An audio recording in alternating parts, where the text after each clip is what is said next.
بسم اللہ الرحمن الرحیم۔ السلام علیکم معزز ناظرین، آپ دیکھ رہے ہیں SRM PD نیوز چینل۔ ہم آپ کو اپنے چینل میں خوش آمدید کہتے ہیں۔ اس سے پہلے کہ ہم نیوز بلیٹن کا آغاز کریں، آپ سے التجا ہے کہ آپ ہمارے چینل کو سبسکرائب کریں، لائک کریں اور گھنٹی کو پریس کریں تاکہ ہماری آنے والی تمام ویڈیو آپ تک پہنچتی رہیں۔ تو آئیے چلتے ہیں نیوز بلیٹن کی طرف۔ راولپنڈی ڈسٹرکٹ بار ایسوسی ایشن کے زیر اہتمام لیکچر دینے کا پروگرام ہوا۔ بار کے صدر فیصل خان نیازی اور جنرل سیکرٹری راجہ محمد علی کی دعوت پر پاکستان کے سابق مایہ ناز کرکٹر سعید انور نے اسلامی تعلیمات پر ڈسٹرکٹ کورٹ کے قائد اعظم ہال میں لیکچر دیا۔ انہوں نے کہا کہ زندگی کا اصل مقصد دنیا داری میں ترقی اور پیسہ کمانا نہیں ہے، بلکہ اپنے وقت کو اللہ کی راہ میں صرف کر کے اللہ تعالیٰ کی خوشنودی حاصل کرنا ہے اور قرآن کو سیکھنا اور سمجھنا ہے، حضور نبی کریم صلی اللہ علیہ وسلم کی تعلیمات پر عمل کرنا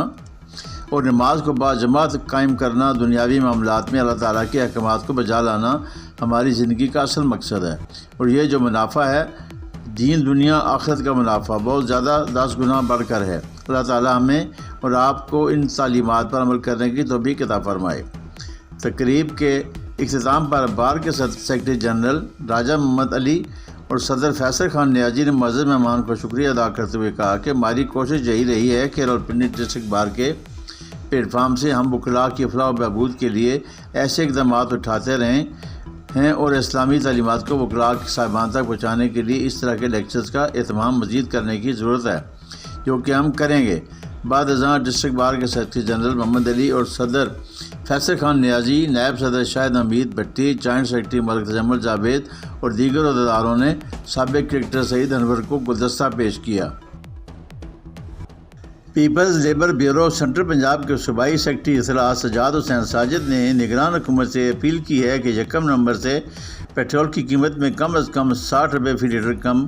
کمی کی جائے، کیونکہ گزشتہ چند ہفتوں میں نہ صرف روپے کے مقابلے میں ڈالر سستا ہوا ہے بلکہ عالمی سطح پر کروڈ آئل کی قیمتوں میں بھی نمایاں گراوٹ آئی ہے۔ اپنے بیان میں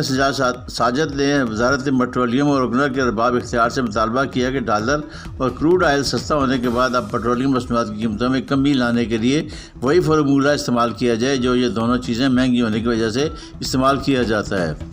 پیپل لیبر بیورو کے رہنما نے کہا کہ وجہ چاہے کچھ بھی ہو، لیکن پاکستان میں پیٹرولیم کی قیمتیں اتنی بلند ہو چکی ہیں کہ عام آدمی، پینشنر اور تنخواہ دار، ملازمین اور مزدور اور محنت کش پس کر رہ گئے ہیں۔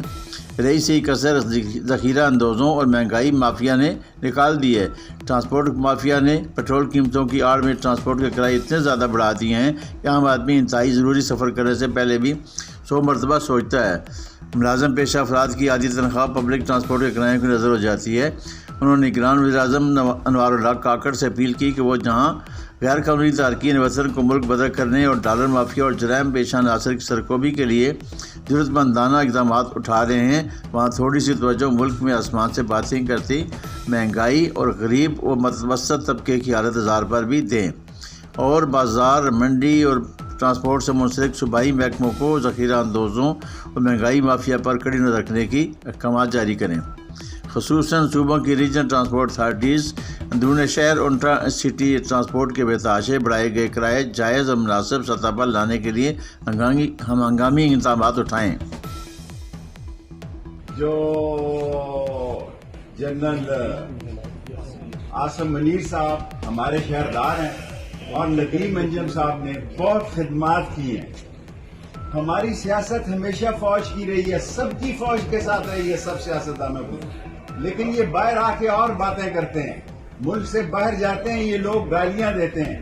ہم نے کبھی ان کے خلاف بات نہیں کی، کیونکہ ہم سمجھتے ہیں کہ پاکستان ہے، پاکستان کی عظیم افواج ہے، ہم ان کے ساتھ شانہ بشانہ کھڑے ہیں۔ لیکن ہم 3 دفعہ سی پی او صاحب 5 اکتوبر کو اب ایک پرچہ دے دیا ہے انہوں نے تھانہ وارث خان میں، اور دوسری جگہ، اور میں سی پی او صاحب آپ کے پاس تھا 3 جگہ۔ میں کوئی جن نہیں ہوں کہ میں موجود تھا، میں کوئی جنات نہیں ہوں، چلے پہ ضرور گیا تھا 40 روزہ، اور آپ کے بتائی ہوئی Lahore high court audit bench کے جسٹس مرزا وقاص رؤف نے متروکہ وقف املاک کی جانب سے لال بیری سیل کرنے کے خلاف دائر پیٹیشن میں معاملے پر دوبارہ سماعت کا حکم دیا ہے اور متروکہ وقف املاک کے چیئرمین کو ہدایت کی کہ وہ تمام معاملے کو ایک بار پھر سماعت کریں اور درخواست گزاروں کو ان کے دفاع اور پروسیکیوشن کا پورا موقع دیا جائے۔ عدالت نے اس وقت تک لال بیری کو ڈی سیل کرنے کا حکم دے دیا ہے اور لال بیری سیل کرنے کے خلاف پٹیشن نمٹا دی ہے۔ گزشتہ روز سماعت کے موقع پر شیخ رشید احمد پر وکیل سردار عبدالرازق خان اور ان کے معاون سردار شہباز خان کے ہمراہ عدالت میں پیش ہوئے، جبکہ متروکہ وقف املاک کے deputy administrator Asif Khan, additional attorney general Siddique Awan اور متروکہ وقف املاک کے وکیل حافظ احسان عدالت میں موجود تھے۔ بعد ازاں متروکہ وقف املاک کے حکام نے لال بیری کو کھول دیا، جس پر موقع سے شیخ رشید احمد اپنے دوستوں اپنے عزیزوں کے ہمراہ لال بیری میں بیٹھ گئے۔ اس سے قبل ہائی کورٹ میں شیخ رشید احمد نے میڈیا سے گفتگو کرتے ہوئے کہا کہ میری طبیعت خراب ہے اور آج رپورٹ آنی ہے، اگر سرجری تجویز ہوئی تو میں سب سے معافی مانگتا ہوں اور دعا کے لیے اپیل کرتا ہوں کہ میرے صحت کے لیے دعا کریں، اور راولپنڈی شہر کے دونوں حلقوں میں سے میں خود پی ڈی ایم کے خلاف کل امداد کے نشان پر الیکشن لڑوں گا، اگر میں گرفتار بھی ہو گیا تو جیل سے الیکشن لڑوں گا۔ شیخ راشد شفیق الیکشن نہیں لڑے گا، اس کا ان سے حلقوں سے کوئی تعلق نہیں، وہ اپنا ہلدی اور مرچ کا کاروبار دیکھے گا۔ اس کی والدہ کے بعد اس کے والد کی طبیعت انتہائی نازک ہے، دعا ہے وہ اللہ تعالیٰ نے صحت دے، اور کہتا ہوں کہ وہ شیخ راشد شفیق جائے اپنے والد کی دیکھ بھال کرے، دعا کریں کہ یہ ہفتہ خیریت سے گزرے۔ جسٹس وقاص رؤف کا تاریخی فیصلہ آیا ہے کہ لال بیری کو کھولا جائے۔ عدلیہ نے ہی تینوں مرتبہ مجھے انصاف دیا ہے۔ سی پی او صاحب میرے خلاف کوئی مقدمہ ہے تو مضمون کریں، میں خود تھانے پہنچ جاؤں گا۔ انہوں نے کہا کہ میرے ملازموں کو نہ اٹھایا جائے، میں نے جوانی میں یہ نعرہ دیا تھا کہ موت میرے محبوبہ، جیل میرا سسرال اور ہتھکڑی میرا زیور ہے، اور میں دوستی کی اپنی قبر کی دیوار تک نبھاتا ہوں۔ آج عدلیہ نے انصاف کا علم بلند کیا ہے۔ شیخ رشید احمد نے کہا کہ وہ 9 مئی کا واقعہ لعنتی پروگرام تھا، یہ لعنتی اور گندے اور پراگندہ لوگوں کا کام ہے، جبکہ آرمی چیف سید عاصم منیر ہمارے شہر کی عزت ہے، عظیم سپہ سالار ہیں، ندیم انجم ہماری عزت اور آن شان ہیں۔ ہم کل بھی فوج کے ساتھ تھے، آج بھی فوج کے ساتھ ہیں، کل بھی فوج کے ساتھ ہوں گے۔ انہوں نے کہا کہ ہم نے کبھی فوج کے خلاف کوئی بات نہیں کی، ہماری پاکستان کی فوج عظیم فوج ہے۔ انہوں نے کہا کہ 17 ستمبر سے 22 اکتوبر تک یا تو سی پی او صاحب کے پاس رہا یا پھر نامعلوم مقام پر چلا کاٹا ہے، اور یہ سارا کچھ سی پی او صاحب جانتے ہیں۔ انہوں نے کہا کہ جہاں بھی چلا کاٹا ہے وہ ٹھنڈی جگہ تھی، مجھے نہیں معلوم کہ کون سی جگہ تھی، لیکن اچھے لوگ تھے، انہوں نے میرے ساتھ کوئی زیادتی نہیں کی، وہ مجھے تہجد کے وقت بھی گرم پانی دیتے تھے، اور چلے نے مجھے نیا شیخ رشید بنا دیا ہے۔ پاکستان مسلم لیگ نون شعبہ خواتین راولپنڈی سٹی کی سینئر نائب صدر اور سابق رکن پنجاب اسمبلی بیگم تحسین فواد نے کہا ہے کہ جس انداز سے اسرائیل فلسطین کے مظلوم مسلمانوں پر ظلم کے پہاڑ توڑ رہا ہے اور بمباری کر کے خواتین، بچوں، مریضوں، بوڑھوں سب کو شہید کر رہا ہے، ہمیں چاہیے کہ ہم ان یہودیوں کی مصنوعات کا مکمل بائیکاٹ کر کے انہیں اقتصادی فائدہ نہ پہنچنے دیں، کیونکہ ہمارے پیسوں سے خریدے ہوئے وہ اسلحہ اور بارود کو وہ ہمارے فلسطینی بھائیوں پر اپنے بموں اور بارود سے بے دردی سے عید کر رہا ہے۔ اپنے بیان میں انہوں نے کہا کہ کل نومبر کی پہلی تاریخ آ رہی ہے،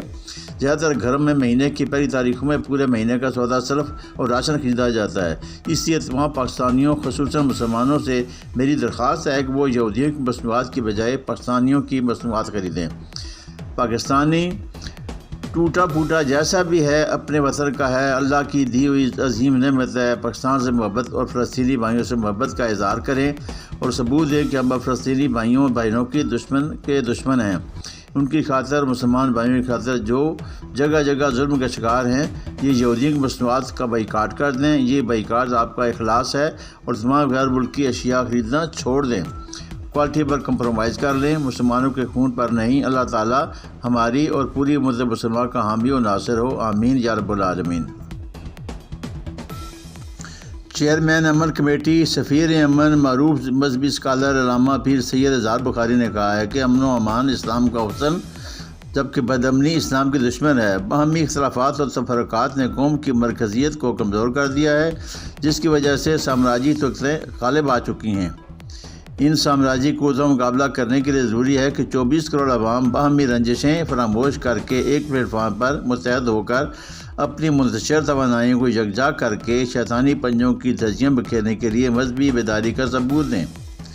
ان خیالات کا اظہار انہوں نے ضلعی امن کمیٹی راولپنڈی کے ممبران علامہ زید کاظمی، مولانا عبدالظاہر فاروقی، ملک شاہد غفور پراچا، شیخ حفیظ، طاہر تاج بھٹی، سید عطا اللہ شاہ بخاری سے گفتگو کرتے ہوئے کیا۔ انہوں نے کہا کہ پاکستان بچانے والے پاک اور جلانے والے خاک ہو جائیں گے۔ دہشت گردی سے باز نہیں آتے تو ہم امن کے آشنا کیوں چھوڑ دیں؟ دہشت گرد طاقتور نہیں بزدل ہوتا ہے۔ محلے میں کفر کے چار ہاتھ نہیں کہ وہ طاقتور ہے، بلکہ اس نے مسلمانوں کو ختم کرنے کے لیے اپنے ہاتھوں کو جوڑ رکھا ہے اور ہم نے اپنے ہاتھ ایک دوسرے کے جدا کر رکھے ہیں۔ یہ وقت ضد بازی ایک دوسرے کے مقابلے میں انا پرستی کا نہیں، قومی سلامتی کے لیے متحد ہونے کا ہے، کیونکہ جب معاشرے میں عدم اطمینان، سماجی خلفشار پیدا ہو جائے تو امن سلامتی کی صورتحال مخدوش ہو جاتی ہے۔ آج انسانیت کے زوال، بڑے پیمانے میں شکست و ذلت و رسوائی کی سب سے بڑی اثر وجہ یہ ہے کہ امت مسلمہ اندرونی طور پر انتشار کا شکار ہو چکی ہے۔ آج عالم اسلام اگر باقی خلوص کے ساتھ عملی طور پر متحد ہوتا تو اسرائیل فلسطینیوں پر ظلم کے پہاڑ نہ گراتا، بیت المقدس کشمیر آزاد ہو جاتا۔ ہمارے اندرونی اختلافات نے یہودیوں اور مودیوں کو گدڑوں کو شیر بنا دیا ہے۔ واٹر اینڈ سینیٹیشن ایجنسی واسا راولپنڈی کے ملازمین کی CBA شپ کے تعین کے لیے گزشتہ روز یونین کے 3 سالہ ریفرنڈم میں واسا ورکر یونین نے بھاری اکثریت سے اور واضح اکثریت سے 46 ووٹ حاصل کر کے میدان مار لیا اور منتخب ہو گئے۔ واسا ورکر یونین کے امیدوار سہیل قریشی صدر اور افتخار خان جنرل سیکرٹری اور دیگر عہدیدار منتخب ہو گئے ہیں، جبکہ ان کے مخالف یونین کے سید طاہر رضا جنرل سیکرٹری اور صدر کے امیدوار حمید اختر مغل 506 ووٹ حاصل کر سکے۔ ریفرنڈم کے موقع پر ڈائریکٹر لیبر ٹریڈ ڈپارٹمنٹ سمیع اللہ کا دیگر افسران کے ہمراہ انتخابی عمل کا جائزہ لینے کے لیے پولنگ بوتھوں کا دورہ کیا۔ کامیابی کے اعلان کے بعد واسا ورکر یونین کے حامیوں کا والہانہ جشن اور جوش و خروش دیکھنے میں آیا۔ ورکروں نے کامیاب گروپ کا روایتی ڈھول پر لڈی اور بھنگڑے ڈالے، پھولوں کی پتیوں سے منتخب عہدیداروں کا استقبال کیا اور آتش بازی کی گئی۔ نو منتخب سیکرٹری جنرل افتخار خان نے مختصر خطاب میں کہا کہ ورکرز کے حقوق کا تحفظ میری اولین ترجیح ہوگی۔ ریفرنڈم کے بعد ہم سب ورکر ایک ہیں، کوئی اختلافات نہیں ہیں۔